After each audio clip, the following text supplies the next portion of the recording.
আহারে আমি যখন মাদ্রাসা বন্ধ দিলাম সেদিন ঢাকার সাভার এলাকায় আমার মাহফিল ছিল।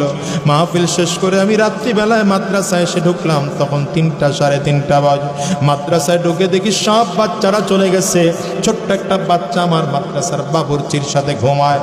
বাবুর্চিরে ডাক দিয়ে উঠাইলাম, কিরে বেটা এই বাচ্চাটা বাড়িতে যায় নাই কেন? বাবুর্চি আবার দিকে তাকায় কান্না করে আর বলে, হুজুর আমি জানি না, আপনি ওরে ঘুম থেকে উঠে জিজ্ঞাসা করেন।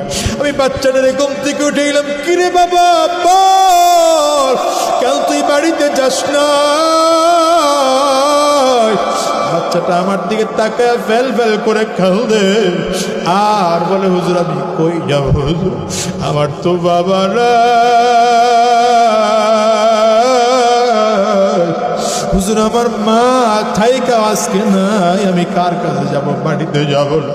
আমি বলি বেটা খুলে বল। বলে হুজুর আমার আব্বা অনেক আগে বিদায় হয়ে চলে গেছে। বাবা বিদায় নেওয়ার পরে মা আবার আরেক জায়গায় বিয়ে বসছে।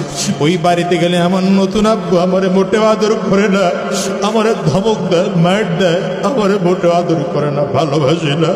আমি কিছু খাইতে চাইলে খাইতেও দেয় না। আমি আর বাড়িতে যাব না, বাড়িতে যাব না।